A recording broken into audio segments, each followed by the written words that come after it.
Bismillahirrahmanirrahim. Assalamualaikum warahmatullahi wabarakatuh. Alhamdulillah wassalatu wassalamu ala rasulillah wa ala alihi wa sahbihi wa man walah. Amma ba'd. Baik hadirin jamaah yang insyaallah dimuliakan Allah Subhanahu wa taala. Alhamdulillah di pagi hari ini, di hari Rabu 12 Juni ya 2024 atau bertepatan dengan 5 Zulhijjah kalau tidak salah 1445 Hijriah. Ini akhir tahun 1445 ya. Alhamdulillah kita akan bersama-sama kembali melanjutkan kajian rutin kita, kajian pagi untuk karyawan ataupun aktivis dakwah Hasmi dan Al-Huda.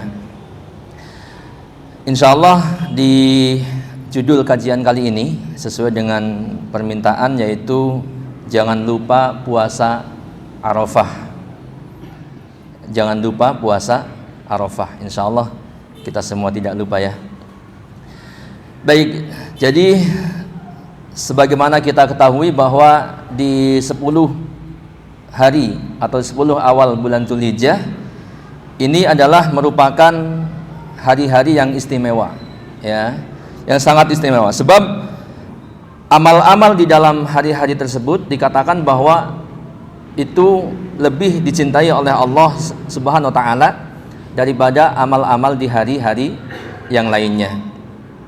Ini sebagaimana dikatakan dalam hadis yang diriwayatkan oleh Imam Bukhari. Rasulullah sallallahu alaihi wasallam bersabda, "Ma min ayyamin al-amalu salihu fiha ahabba ilallah min hadhil ayyam," yakni ayyamal ashr. Qalu ya Rasulullah walal jihadu fi sabilillah.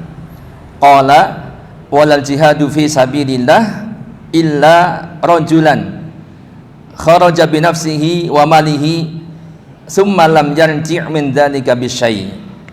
Kita lihat, tidaklah ada hari di mana atau yang amal soleh di dalamnya lebih dicintai oleh Allah daripada hari-hari tersebut, yakni ayyamul ashr, yaitu 10 hari pertama bulan Zulhijjah ya.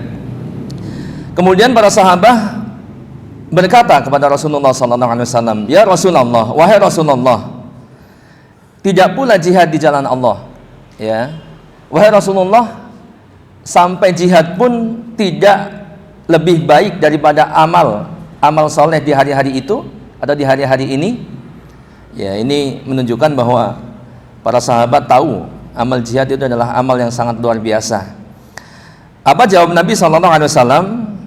Beliau bersabda, "Walal jihadu fi sabilillah." Tidak pula jihad di jalan Allah illa, kecuali rajulan, yes, laki-laki yang kharaja bi nafsihi wa malihi, dia keluar berjihad dengan jiwa dan hartanya, summa lam yarji' min dzalika bisyai', kemudian dia tidak kembali, tidak pulang dengan membawa dengan keduanya. Artinya tidak pulang jiwanya meninggal atau wafat, gugur di medan jihad ya, sehingga dikatakan dia tidak pulang dengan membawa keduanya, artinya dia mati syahid. Nah ini, jadi amal-amal atau amal soleh di hari-hari ini adalah amal-amal yang sangat utama, yang sangat dicintai oleh Allah Subhanahu wa taala. Sampai-sampai kita tahu lah bagaimana pahala jihad fisabilillah ataupun keutamaannya ya. Di sini saya bawakan satu hadis yang menunjukkan tentang bagaimana utamanya pahala atau keutamaan jihad di jalan Allah Subhanahu wa taala. Ya, hadis riwayat Muslim, dikatakan qila di Nabi sallallahu alaihi wasallam, dikatakan kepada Nabi sallallahu alaihi wasallam, "Ma ya'dilul jihadu fi sabilillahi azza wa jalla." Amal apakah yang setara dengan jihad fi sabilillah? Ya, qala Rasulullah sallallahu alaihi wasallam bersabda, la tastati'una. Ya, kalian tidak akan bisa mengerjakan amal yang setara dengan jihad. Kalian enggak akan mampu. Qala fa'adu alaihi maratain aw salasan. Kemudian para sahabat itu mengulangi pertanyaan tersebut 2 atau 3 kali. Dikatakan atau ditanyakan dengan pertanyaan yang sama, ma ya'dilul jihadu fi sabilillahi azza wajal. Ya, amal apakah yang bisa menyamai jihad ya di jalan Allah azza wajalla? Maka apa kata Nabi sallallahu alaihi wasallam? Nabi tetap menjawab, dan jawabannya sama ya, la tastati'unahu, la tastati'unahu. Kalian tidak akan bisa mengerjakan amal yang setara dengan jihad. Wa qala fi salisah. Kemudian Nabi sallallahu alaihi wasallam bersabda pada kali yang ketiga,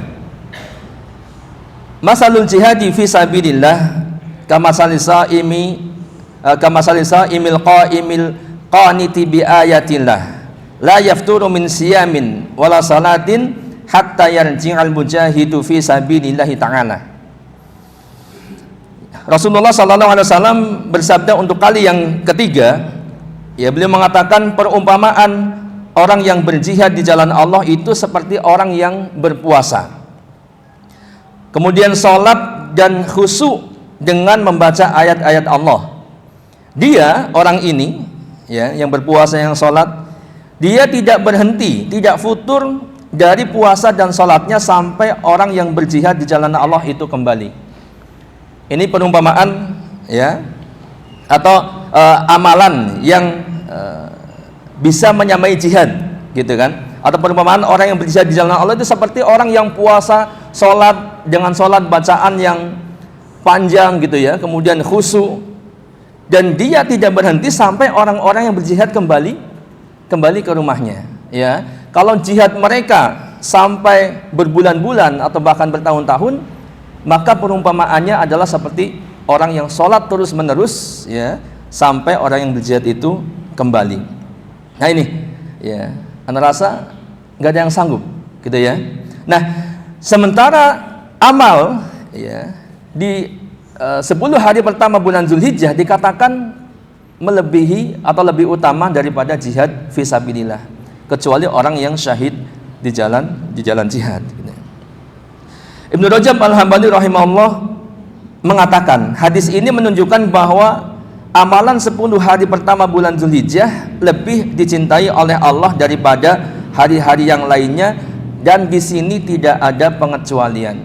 Ya, jadi semua amal, ya, amal apapun itu, walaupun ada amal-amal yang secara khusus diperintahkan, dianjurkan untuk dilaksanakan, seperti ya takbir gitu kan, dari mulai 1 Zulhijjah disunahkan untuk takbir ya, sampai-sampai para sahabat, Ibnu Umar kalau tidak salah, dan sahabat yang lain itu keluar dari rumahnya ke pasar-pasar kemudian bertakbir ya. Tapi di sini kelihatannya belum ada yang seperti itu ya. Nanti Ustaz Abu Fayyad mungkin bisa mulai takbirnya, takbir gitu ya, seperti takbiran pada umumnya. Bahkan jika seseorang melakukan amalan yang mafdul, yang kurang utama di hari-hari tersebut, di hari-hari ini, maka bisa jadi lebih utama daripada seorang melakukan amalan yang utama di selain 10 awal bulan Zulhijjah. Sampai pun amal yang kita anggap amal ringan, kalau itu dilakukan di bulan ini, di awal bulan Zulhijjah ya, maka ini boleh jadi lebih utama daripada amalan utama di selain di awal bulan Zulhijjah ini ya.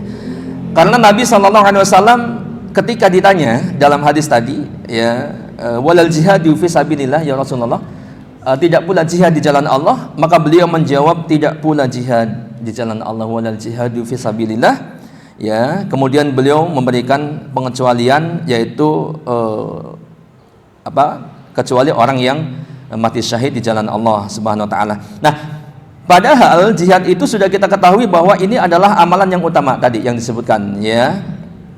Namun amalan yang dilakukan pada awal bulan Zulhijjah tidak kalah dibandingkan dengan jihad, walaupun amal tersebut adalah amal amal yang mafdul, yang kurang utama dibandingkan dengan amalan jihad. Nah, ini hadirin jamaah yang berbahagia. Ini artinya secara umum di 10 hari pertama, dan ini sebagian besar kaum muslimin banyak yang belum tahu gitu ya. Maka ini perlu terus kita dakwahkan, kita sosialisasikan, sehingga hari-hari yang istimewa ini menjadi istimewa gitu ya. Bukan sama sekali seolah-olah tidak ada yang istimewa, karena kekurangan ilmu daripada sebagian saudara-saudara kita. Nah, kemudian di antara amal yang dianjurkan untuk dikerjakan pada 10 awal bulan Zulhijjah adalah puasa di hari atau puasa Arafah, gitu ya, puasa Arafah. Rasulullah SAW bersabda, "Siyamu yaumi Arafah ahtasibu 'ala Allah ayyukaffiras sanata allati qablahu was sanata allati ba'dahu." Puasa Arafah, yakni puasa di tanggal 9 Zulhijjah, ini dapat menghapuskan dosa setahun yang lalu dan dosa setahun yang akan datang. Nah, ini jadi ya, keutamaan daripada puasa Arafah, yaitu dapat menghapuskan dosa setahun yang telah lalu ya, dan setahun yang akan datang. Ini luar biasa ya. Harusnya ini nggak boleh terlewat ya. Maka sebagaimana pesan daripada judul kajian ini adalah jangan lupa puasa Arafah di tanggal 9 Zulhijjah nanti. Dan alhamdulillah kita sudah menentukan tanggal 1 Zulhijjahnya jatuh pada hari apa? 5 hari ke belakang. Kemarin Senin, Sabtu. Iya, yang jelas sekarang tanggal 5 gitu ya. Kemudian tanggal 9-nya kalau tidak salah di tanggal 16 ya. Hari Minggu atau hari Ahad besok. Nah, ini kita semua mudah-mudahan tidak lupa ya untuk melaksanakan puasa Arafah. Ya. Dianjurkan memang yang terbaik adalah puasa dari tanggal 1 sampai tanggal 9. Nah, ini tanggal 10-nya nggak boleh puasa ya. Ya. Walaupun dikatakan dalam hadis ini adalah 10 hari awal pertama ini hari-hari yang utama, karena termasuk di dalamnya adalah ibadah salat Idul Adha dan juga ibadah berkurban, yaitu di tanggal 10 Zulhijjahnya. Akan tetapi untuk puasanya ini dari tanggal 1 sampai tanggal 9, atau minimal sekali adalah tanggal 9 Zulhijjah. Yang ini jangan kita lupakan. Jangan lupa puasa Arafah. Ada beberapa faedah daripada hadis ini. Yang pertama, hadis ini menunjukkan keutamaan daripada puasa Arafah dan juga besarnya pahala puasa tersebut di sisi Allah Subhanahu wa taala. Bahkan disebutkan pahalanya itu atau keutamaannya itu dapat menghapuskan dosa 2 tahun yang lalu dan yang akan datang. Ini luar biasa ya. Semua kita butuh pengampunan dosa dan semua kita pasti berdosa ya. Bahkan terkadang bukan hanya berdosa, banyak dosanya gitu ya. Dan dengan puasa ini Allah hapuskan setahun yang lalu, setahun yang akan datang ya. Akan tetapi tidak ada yang tahu tentunya ya. Maksudnya apakah puasa kita diterima oleh Allah, kemudian benar-benar dapat memberikan efek ataupun dapat menghapuskan dosa kita ataupun tidak. Nah, untuk itu jangan terlewat, jangan mencukupkan, kan kemarin kita sudah. Jadi kita selang-seling aja. Ya, kan dosa yang lalu sudah dihapuskan, setahun yang akan datang juga dihapuskan. Jadi kita puasanya tahun depan aja gitu. Nggak begitu, sebab nggak ada yang tahu. Ya, nggak ada yang tahu. Untuk itu kita kejar semaksimal mungkin. Yang kedua, puasa Arafah itu diperintahkan kepada orang yang tidak sedang berhaji. Ya. Orang yang tidak berhaji seperti kita di sini gitu ya, ataupun saudara kita yang lain yang tidak sedang berhaji. Sedangkan yang berhaji itu sunnahnya justru tidak berpuasa. Ini mengikuti Rasulullah SAW. Yang ketiga, boleh melakukan puasa Arafah pada hari Jumat. Kalau misalkan bertepatan dengan hari Jumat, walaupun ada nas ataupun hadis mungkin barangkali yang melarang puasa, yang mengkhususkan puasa di hari Jumat ya, dilarang, kecuali dengan puasa hari sebelumnya atau hari sesudahnya. Begitu. Akan tetapi untuk puasa Arafah ini dibolehkan meskipun bertepatan dengan hari Jumat. Sebab puasa Arafah ini ada sebabnya, yaitu karena puasa Arafah ini bukan semata-mata mengkhususkan puasa di hari Jumat. Pun demikian di hari Sabtu dibolehkan, ya. Yang keempat faidahnya adalah dosa yang terampuni adalah dosa kecil, as-shaghair, dosa-dosa kecil. Ini sebagian pendapat, ya. Jadi dosa yang diampuni itu dosa-dosa kecil. Adapun dosa besar maka dia akan terampuni dengan cara bertaubat kepada Allah Subhanahu wa taala. Ya, akan tetapi Syekhul Islam Ibnu Taimiyah beliau berpendapat bahwa dosa yang diampuni adalah termasuk dosa besar. Ini pendapat beliau, gitu kan?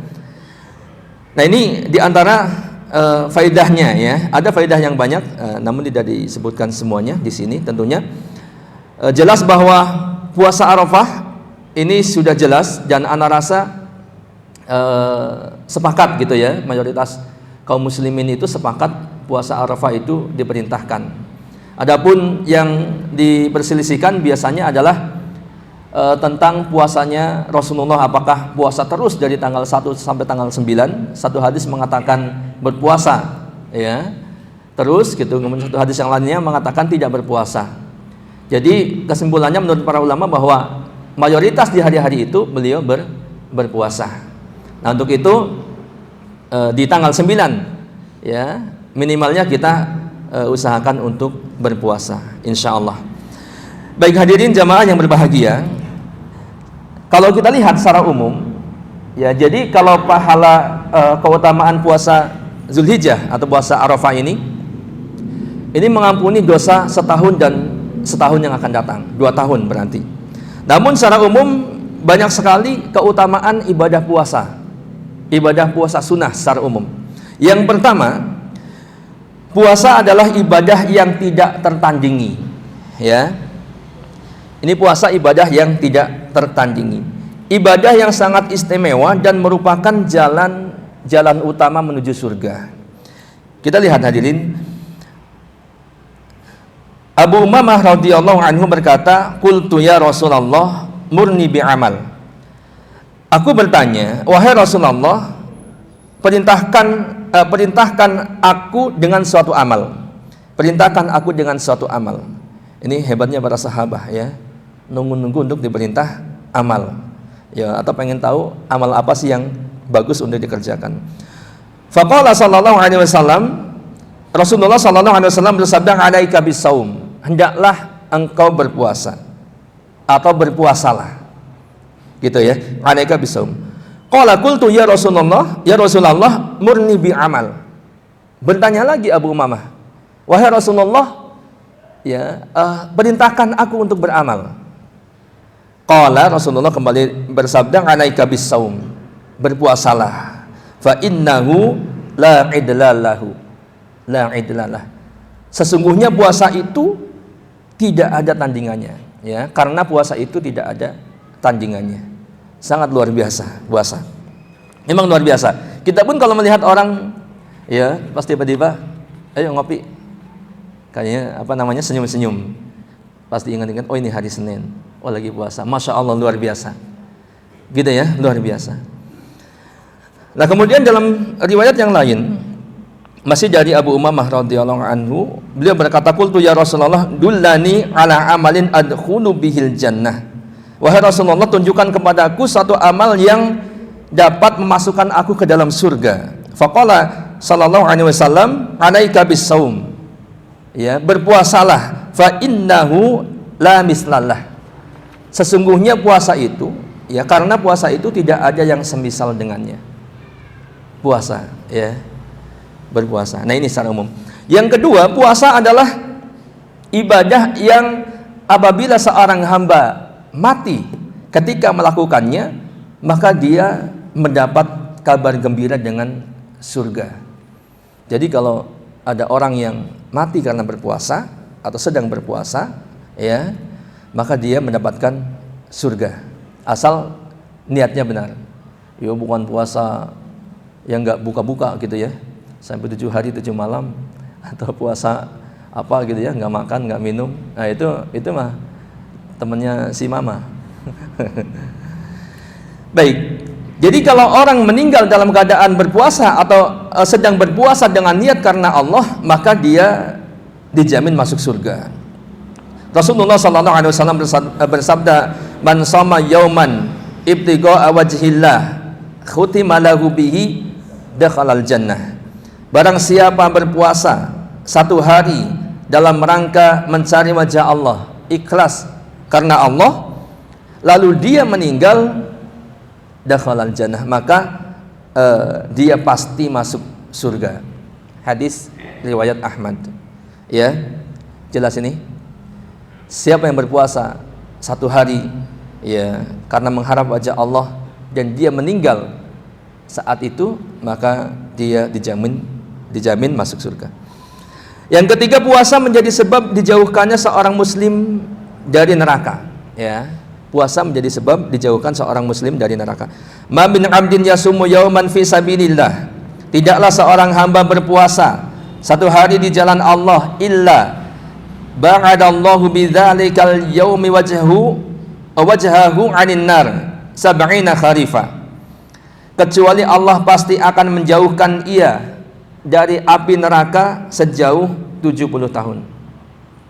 Ya, ini memang kabar gembira buat orang-orang yang biasa berpuasa ya, luar biasa. Berpuasa sehari 70 tahun kita dijauhkan dari api neraka. Ya, antum bayangkanlah, nggak usah 70 tahun berjalan dengan kendaraan, jalan kaki aja 70 tahun. Ya, itu jaraknya udah luar biasa. Apalagi 2 hari berpuasa, 3 hari dan seterusnya. Maka ini semakin jauh orang itu dari api neraka. Rasulullah SAW pun bersabda dalam riwayat yang lain, "Man shoma yawman fi sabilillah, ja'alallahu bainahu wa bainan nar khandaqan kama bainas sama'i wal ard." Kama bainas sama wal ard.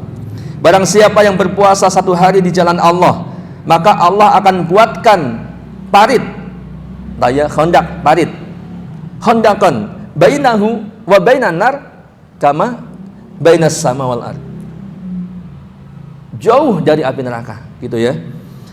Jadi maka Allah akan buatkan parit antara dirinya dengan neraka selebar jarak antara langit dan bumi. Ya, maka minimal di hari-hari yang istimewa jangan sampai terlewat. Ya, setahun sekali di bulan Zulhijjah, ya 9 Zulhijjah kemudian terlewat, ini jangan sampai. Gitu ya. Oke lah, kita nggak bisa misalkan Senin Kemis apalagi Daud, tapi di momen-momen yang istimewa jangan sampai lewat.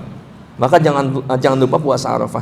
Yang keempat, puasa adalah ibadah yang agung dan sangat luar biasa karena puasa itu dapat memberi syafaat kepada pelakunya di hari kiamat. Hadis ini masyhur ya, setiap bulan Ramadan biasanya selalu disampaikan oleh para dai, para ustadz.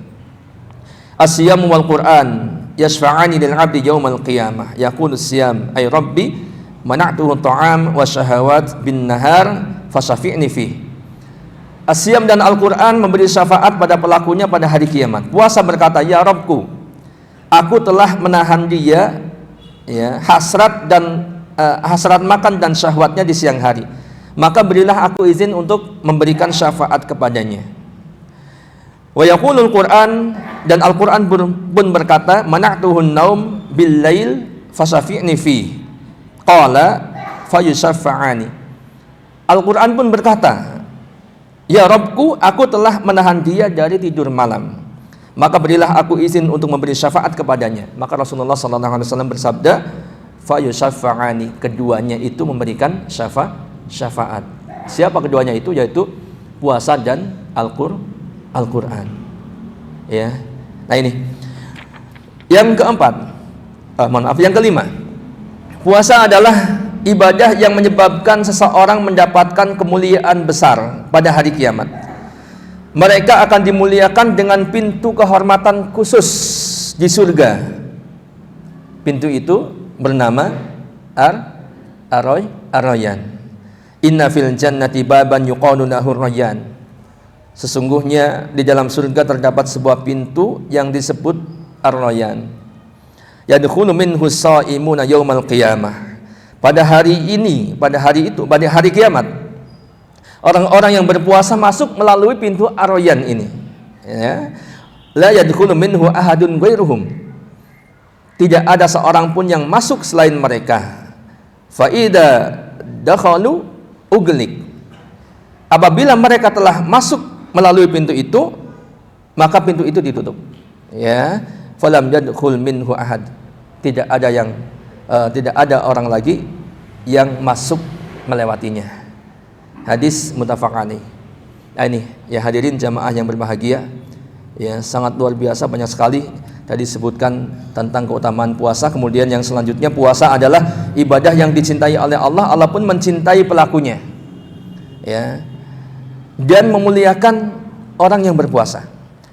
Ini amal yang sangat luar biasa. Dengan satu amal puasa Allah mencintai kita, ya. Seperti dalam hadis dikatakan, wa amurukum bisyam fa inna masala dzalika kamasali rajulin fi isabatin ma'ahu suratu mis kulluhum yuhibbu ay yajida rihaha fa inna siyam atyabu indallah min rihil mis. Aku perintahkan kalian berpuasa. Aku perintahkan kalian berpuasa karena orang yang berpuasa itu ibarat seorang laki-laki dalam bersama rombongan yang membawa minyak wangi, ya, minyak wangi, minyak mis, ya. Semua orang suka mencium harumnya, ya. Kemudian di sisi Allah orang yang berpuasa jauh lebih wangi daripada minyak mis. Jadi kalau ada orang, sekumpulan orang ini, kok ada salah satu orang yang pakai parfum kemudian harumnya enak gitu ya, maka semua orang siapa sih ini gitu kan. Atau ada yang lewat, Ustaz Jajan lewat misalnya, ini Ustaz Jajan misalnya pakai parfum, ini pasti Ustaz Jajan, ya, semua orang pengen mencium aromanya. Tapi kata Allah, ya, semua orang suka sama wangian itu. Tapi kata Allah, orang yang berpuasa adyabu indallah min rihil mis, lebih baik di sisi Allah daripada harum minyak mis, minyak wangi tadi. Yang ketujuh, puasa adalah ibadah khusus yang dilipat gandakan pahalanya. Nah ini ya, ini pun juga sering disampaikan bahwa amal saleh anak Adam itu dilipat gandakan 10 sampai 700 kali lipat. Dikatakan ila saum, kecuali puasa. Fa innahu li wa ana ajibi. Puasa itu milikku kata Allah dan akulah yang akan menentukan lipatan pahalanya. Nah ini. Kemudian yang terakhir, hadirin yang berbahagia, puasa adalah ibadah yang akan mendatangkan kebahagiaan bagi pelakunya di dunia dan di akhirat.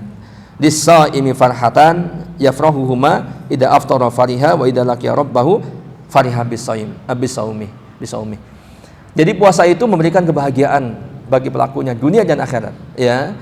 Di dunia dia berbahagia gembira ketika datang waktu buka puasa. Secara umum dia pun bergembira karena dia telah melakukan amal saleh, ya, amal yang sangat luar biasa, ibadah yang sangat luar biasa. Nah kemudian bergembira ketika dia bertemu dengan Allah, dengan Rabb-nya, karena pahala puasa yang tadi disebutkan, yang luar biasa, yang dikatakan bahkan tidak ada tandingannya, la idla lahu, tidak ada tandingannya, ya, tidak ada yang semisal dengan ibadah puasa. Memang demikian, makanya kenapa ibadah puasa itu dikatakan sampai dikatakan puasa itu milik Allah. Memang hanya Allah yang tahu dengan hamba itu yang berpuasa, gitu kan? Saking luar biasanya ibadah puasa, ya. Ibadah puasa berbeda dengan ibadah-ibadah yang lain. Salat misalkan, ya, salat meskipun nggak boleh makan, nggak boleh minum, nggak boleh berhubungan suami istri, tapi waktunya cuma sebentar, gitu kan? Salat berjamaah paling lama 10 menit, 15 menit. Sedangkan puasa nggak boleh makan, nggak boleh minum, atau dia meninggalkan makan, meninggalkan minum, meninggalkan syahwat suami istri, padahal semua itu halal di hari-hari biasa untuknya, dia tinggalkan karena Allah, maka ini menjadi ibadah yang istimewa. Maka layak, pantas kalau kemudian pahalanya juga sangat istimewa. Wallahu a'lam bishawab. Mudah-mudahan Allah berikan kemampuan, kesanggupan untuk kita beribadah kepada Allah. Terkhusus dalam hal ini adalah ibadah puasa insya Allah yang akan datang, yaitu puasa Arafah di tanggal 9 Zulhijjah. Mohon maaf atas segala kekeliruannya. Ini yang dapat disampaikan. Assalamualaikum warahmatullahi wabarakatuh.